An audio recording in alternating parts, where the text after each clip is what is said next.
What are the challenges in the implementation of those policies? Unlike most other countries, Philippines is not ethnically homogeneous. It doesn't have a dominant ethnic group. It has dozens of ethnic groups, each with their own language, not dialect. Tagalog, what you know, is the Filipino language. It was chosen as the national language simply because it was the language spoken in the capital, which is Manila, during the American rule.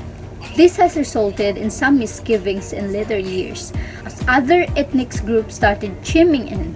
You see, Tagalog are not the largest ethnic groups. By numbers alone, the most numerous ethnic groups are the Visayans of the central islands of the Philippines. In most places of Philippines, the islands of Visayas and Mindanao, the central southern Philippines, the situation is similar to Indonesia, where the most populous ethnic groups are actually the Javanese and the Santanese, but they adopted the language of the Malay minority as their national language. Tagalog is not the native language of most Filipinos. Most Filipinos learn Tagalog in school and secondarily from national TV. While it is uncommon, there are Filipinos who never learn how to speak Tagalog, especially those who are from poor families who did not finish school. However, they also usually don't speak English. Filipinos who speak English but not Tagalog are usually the children of first-generation non-Tagalog immigrants to English-speaking countries. They usually speak or understand their parents' mother tongue in addition to English. But since they never went to school in the Philippines and were never exposed to Philippine national TV, they never learned Tagalog.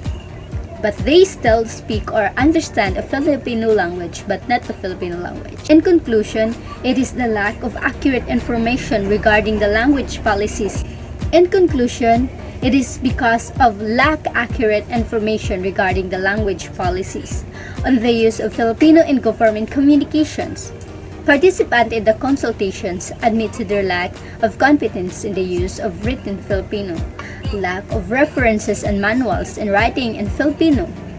As medium of instruction, the teachers admitted that they still needed some more training in writing in Filipino and in pronouncing words. They also complained that the school administrators still refuse to fully implement the bilingual educational policy. What are the current issues governing the use of language in public schools? The main issue that is currently governing the use of language in public school is whether to use English as a medium of instructions in school. There are advantages and advantages. The advantage of using English as medium of instruction is there are those in the government who believe that fluency in English is a sign of competency, especially that English is the main language spoken around the world. Being fluent in English will make Filipino workers more competent when they look for jobs in other countries as English is the global business language. And most of the learning resources such as books, modules, and even digital reference are in English. And these are the disadvantages of using English as medium of instruction. Other lawmakers believe that fluency in the English does not equate to higher comprehension. The second one is it is difficult for learners to master a concept in the content areas where they are also having difficulty understanding the language of instruction.